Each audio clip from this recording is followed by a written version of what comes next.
کا یہ ماننا ہے کہ نوجوانوں کو بھی بات کرنے کا موقع دینا چاہیے.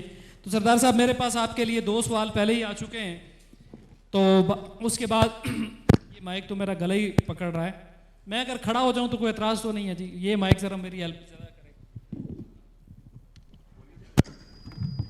اس کو بند کر دیں جی. ٹھیک ہے, اب آواز آ رہی ہے؟ ہاں جی. سردار صاحب سب سے پہلا سوال ایک انیس خلیل نے کیا ہے, ایم ایس سی یہ سوشیالوجی ڈپارٹمنٹ سے. پہلے رائے شماری کا حق ملے گا, پھر خود مختاری اور الحاق کا فیصلہ ہوگا, پھر ایک لمبا عرصہ ہماری گورنمنٹ اداروں اور نان گورنمنٹ اداروں میں کشمیر بنے کا پاکستان کا درس دیا جاتا ہے, لیکن اس سب کے باوجود نظریہ الحاق کی تعداد نسبتاً بہت کم ہے. پھر حکومت کی طرف سے یہ ضد کیوں نہیں چھوڑی جاتی اور طلباء کو اقوام متحدہ کی قراردادوں کے مطابق رائے شماری کا نعرہ کیوں نہیں سکھایا جاتا؟ ٹھیک ہے, اس کے ساتھ جڑا ہوا دوسرا سوال ہے حکمت امتیاز, یہ بھی ایم ایس سی سوشیالوجی کا ہے اسٹوڈنٹ.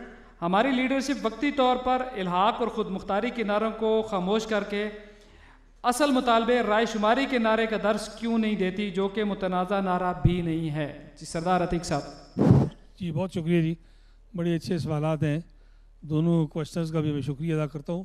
2-3 باتیں ہیں مختصر سی, اس میں ڈیٹیل بات بھی کی جا سکتی ہے. ایک صورت یہ ہے کہ یہ جو علاقے پاکستان کی بات ہم کرتے ہیں, اس کا تعلق great divide of sub continent کے ساتھ ہے, بر صغیر پاک و ہند کی تقسیم کے اصول کے ساتھ ہے, اور اسٹیٹ آف جموں و کشمیر, کلات اور حیدرآباد 3 لارجسٹ اسٹیٹس تھیں 562 ریاستوں میں. تو جہاں 561 ریاستوں کا فیصلہ ہوا ہے, اگر ہم اس اسکیم آف تھنگز میں آؤٹ ہو جائیں تو پھر کوئی نئی اسکیم آف تھنگ ڈھونڈنی پڑے گی. اس لیے ایک طے شدہ ضابطہ ہے, اس یونیورسٹی کے اندر کوئی ضابطہ آپ طے کر لیں تو تمام لوگوں پر ایک ہی ضابطہ اس کا اطلاق ہوگا. نمبر 1 بات تو یہ ہے. دوسری بات یہ ہے کہ قرارداد علاقے پاکستان جب غازی ملت کے گھر میں سری نگر میں منظور ہوئی, اس وقت ریاست جموں و کشمیر کے تمام 21 کے 21 منتخب نمائندے, ان کا تعلق آج جموں و کشمیر مسلم کانفرنس کے ساتھ تھا 19 جولائی 1946. 2 باتیں. تیسری بات یہ ہے کہ جو 18 مہینے کا جہاد ہوا, وہ جہاد اسی اسکیم آف تھنگز کے تحت ہوا, اسی قرارداد علاقے پاکستان کے نتیجے میں ہوا. 3 باتیں. چوتھی بات یہ ہے کہ یہ کوئی آدمی یہ کہے کہ میں نماز پڑھنا چاہتا ہوں تو اس کے لیے ضروری ہے کہ پہلے وضو کرے اور قبلے کی ڈائریکشن مقرر کرے. ایسا نہیں ہو سکتا وہ کہے میں مصروف ہوں, پہلے نماز پڑھ لوں اور میں وضو بعد میں کروں گا. اور یہ بھی نہیں کہہ سکتا کہ قبلے کی طرف مڑے بغیر نماز پڑھوں. تو پہلے منزل کا تعین کیا جاتا ہے, اس کے بعد پھر سفر پر روانہ ہوا جاتا ہے. آپ میں سے کوئی پنڈی جائے, لاہور جائے, کراچی جائے, تو پہلے منزل کا تعین کرتے ہیں, پھر سفر شروع کرتے ہیں.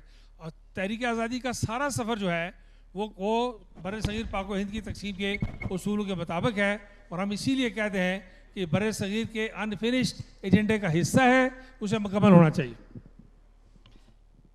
بہت شکریہ سردار صاحب. اب جو بھی سوال پوچھنا چاہتے ہیں کھڑے ہو جائیں اور اپنا تعارف کرائیں, اور کس مقرر سے سوال کرنا ہے وہ بھی. جی مائک دیجیے گا.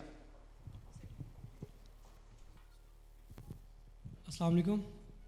میرا عتیق صاحب سے اور مجاہد گیلانی صاحب سے یہ کویشچن ہے کہ سر پہلی بات تو جس طرح آپ بات کر رہے ہیں ہماری, کہ وہ کل بھی تھی آپ نے کہ وہ جو ایکسرسائزز یہاں پہ کی گئی پولیٹیکل, ان کی ضرورت نہیں تھی. تو ایک سابق وزیر اعظم ہمارا کھڑا ہو کے جب یہ کہتا ہے کہ میں ایک سابق وزیر امور کشمیر سے کشمیر کو بچا رہا ہوں, تو آپ نہیں سمجھتے اس طرح کے بیانات کے بعد جب اتنا کھلم کھلا وہ آ کے یہاں پہ ہماری سیاست میں یا حکومت سازی میں اگر وہ کردار ادا کرنا چاہ رہے ہیں, تو وہ سیم کام تو انڈیا میں بھی ہو رہا ہے. وہاں پہ بھی ہمارے کشمیری لیڈر جو ہیں حریت کے, وہ یہی کہتے ہیں کہ ہمیں آزادی سے اپنے رہنما نہیں چننے دیے جا رہے, یہاں پہ ہمیں اگر اپنی حکومتیں نہیں بنانے دی جائیں گی. یہاں پہ میں اگر نام نہ بھی لوں, ابھی وزیر صاحب جو تھے ہمارے امور کشمیر, ان کے لیڈر قیوم نیازی صاحب کا بیان آیا کہ میری صرف ایک ہی جرم تھا کہ میں ان کو ایکسیس نہیں دے رہا کشمیری خزانے تک. ایک تو اس کے بارے میں تھوڑا سا مختصر سوال.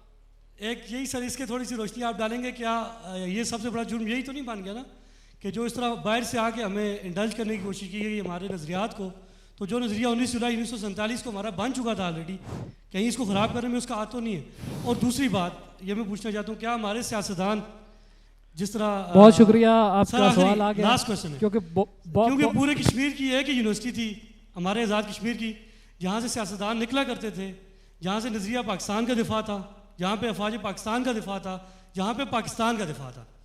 آپ یہ نہیں سمجھتے سر جو ایک کوشش 2003 یا 2003 تو 2008 کے بعد کی گئی، پنجاب ہاؤس میں بیٹھ کے کی گئی، تو آج وہ جو کام اس ٹائم شروع کیا آج اس نیج پہ ہم آ چکے ہیں کہ ہر پولیٹیکل جماعت اٹھتی ہے جس کو وہ افواج پاکستان کو بھی گالیاں دیتی ہے، وہ اسٹیٹ پاکستان پہ بھی باتیں کرتی ہے.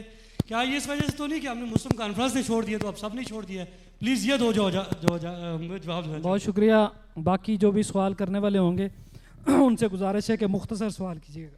ایک سوال یہ ہے کہ سابق وزیر